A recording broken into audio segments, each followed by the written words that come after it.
किसी भी जुर्म की तफ्तीश में 3 बातों को देखा जाता है: मोटिव, मीन्स एंड अपॉर्चुनिटी। मकबूजा कश्मीर के इलाके पहलगाम में 22 अप्रैल को मुसल्लह अफराद ने 26 निहत्थे इंडियंस और एक नेपाली सयाह को हलाक कर दिया। पाकिस्तान के कुछ कहने से पहले खुद इंडिया में ही फॉल्स फ्लैग ऑपरेशन की गूंज उठने लगी कि ये हमला बीजेपी हुकूमत ने खुद कराया है। अब इंडियंस भी समझ रहे हैं कि उनके यहाँ की कॉर्पोरेट स्टैब्लिशमेंट मोदी की हिंदुत्व हुकूमत को पावर में रखने के लिए किसी भी हद तक जा सकती है। मोदी सरकार की पॉलिसियों की वजह से इंडिया में मुसलमान, मसीही, बाकी अक़लियतें सब हुकूमत से नाराज हैं। इंडिया की हुकूमत अपने ही लोगों को मिलिटेंसी पर उकसा रही है। ये मैं नहीं, इंडिया की अपोजिशन पार्टीज कह रही हैं।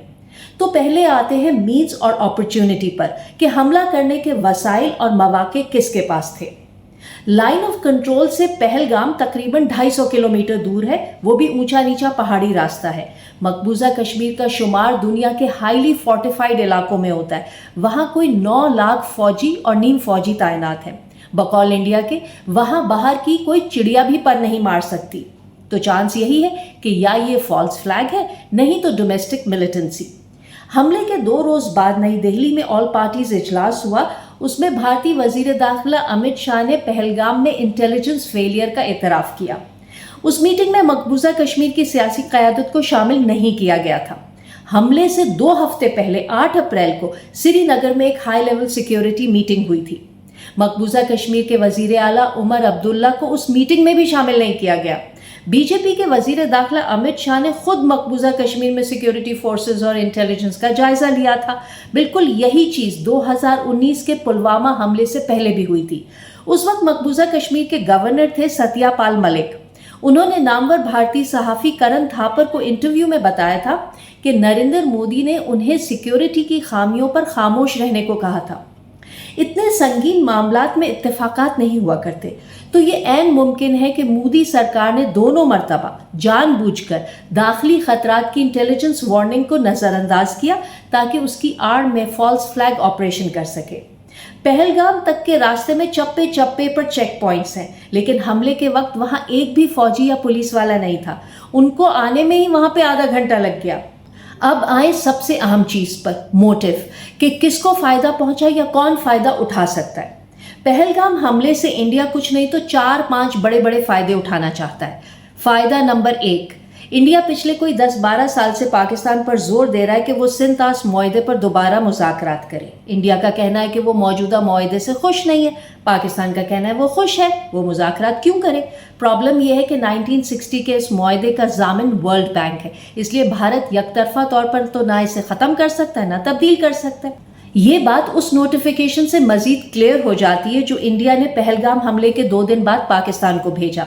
उसमें लिखा है कि सिंध तास मुआहदा मुअत्तल कर रहे हैं क्योंकि उसमें तरामीम के लिए पाकिस्तान को जो मुज़ाकरात की कई दरख्वास्तें भेजी हैं उनका पाकिस्तान ने कोई जवाब नहीं दिया। इंडिया समझ रहा है कि पाकिस्तान पर दहशतगर्दी का इल्ज़ाम लगाकर वो इसे इंडस वाटर ट्रीटी पर दोबारा मुज़ाकरात पर मजबूर कर सकेगा। ये उसकी एक गलत फहमी है।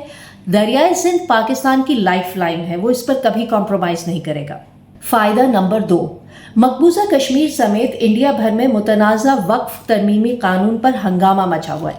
ये वो प्रॉपर्टीज़ हैं जो मुसलमानों ने मजहबी या फलाही कामों के लिए वक्फ की हुई हैं। इनमें कई इंतहाई महंगी इमलाक हैं और सबकी कुल मालियत है $14 अरब। मोदी और इनके दोस्तों की नज़रें इन प्रॉपर्टीज़ पर हैं। इन्हें हथियाने के लिए वो ये मुतनाज़ा कानून लेकर आए। इसे चैलेंज कर दिया गया है। मामला भारत की सुप्रीम कोर्ट में है। इस कानून के खिलाफ शदीद एहतजाज हो रहे हैं। पुलिस इन मुजाहिरीन को दहशतगर्दों की तरह ट्रीट कर रही है। और फिर होता है पहलगाम हमला। हलाक होने वालों से इजहार यकजहती के लिए मुसलमानों को वक्फ कानून के खिलाफ एहतजाज फिलहाल रोकना पड़ रहा है। यहाँ एक दिलचस्प बात, इंडिया में दिल्ली हाई कोर्ट की इमारत वक्फ की हुई ज़मीन पर बनी है और इंडिया के अमीर तरीन शख्स मुकेश अंबानी का वो जो 27 माले का घर है ना, महंगा वाला, वो भी मुसलमानों की वक्फ की हुई ज़मीन पर बना है। उस पर भी इंडियन सुप्रीम कोर्ट में केस चल रहा है कि वो ज़मीन गैर कानूनी तरीके से हासिल की गई। अगर मुकेश अंबानी केस हार गए तो उन्हें घर खाली करना पड़ सकता है। ऐसा होगा नहीं क्योंकि बहरहाल मुकेश अंबानी इंडिया की इस्टेब्लिशमेंट का हिस्सा है। फ़ायदा नंबर 3, नरेंद्र मोदी ने 2019 में पुलवामा हमले को बुनियाद बनाकर मकबूजा कश्मीर की खुसूसी हैसियत ख़त्म की थी। साथ ही मकबूजा कश्मीर की मुसलमान अक्सरियत को अक़लियत में बदलने के लिए गैर मकामी हिंदुओं को डोमिसाइल देना शुरू किए। मकामी कश्मीरी इसकी मुज़ाहमत कर रहे हैं और फिर होता है पहलगाम हमला, जिसे बुनियाद बनाकर मोदी सरकार ने वहां मजीद जोर ज़बरदस्ती शुरू कर दी है।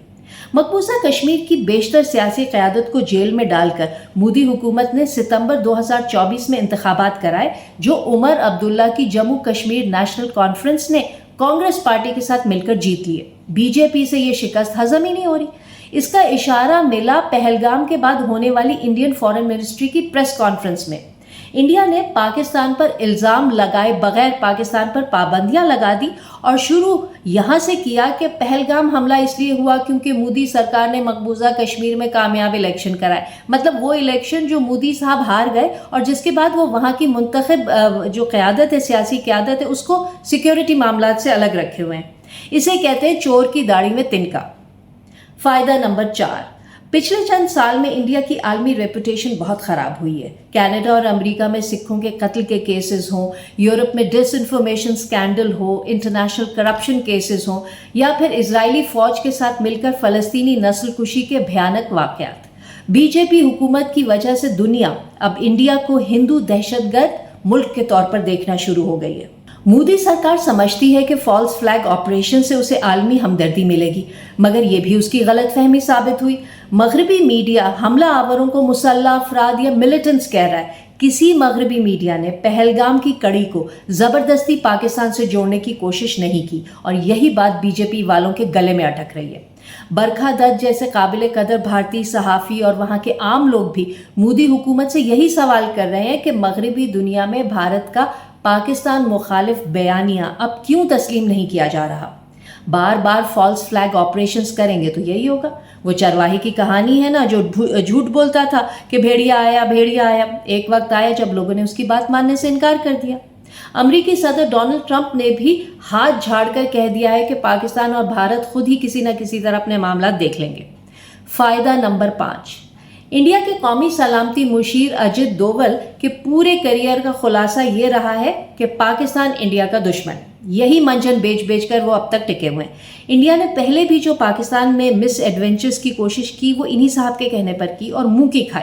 बांग्लादेश में अजित डोवल की पॉलिसियां फेल हो गई। तुलबा तहरीक ने 5 अगस्त 2024 को शेख हसीना की हुकूमत गिरा दी।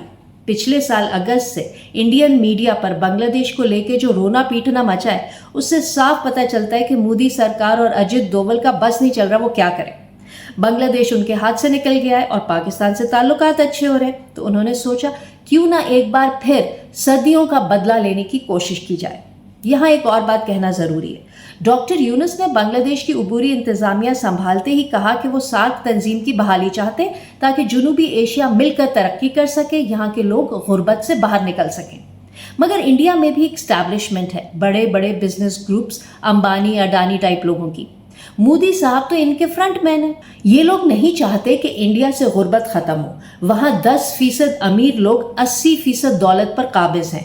गुर्बत होगी तो ये अपने यहाँ सस्ता माल बनाकर दुनिया में महंगा बेचेंगे, मुनाफा कमाएंगे। लेकिन अगर इंडिया के माशी हालात बेहतर होना शुरू हो गए तो कारोबारी इस्टेब्लिशमेंट का प्रॉफिट मार्जिन कम हो जाएगा।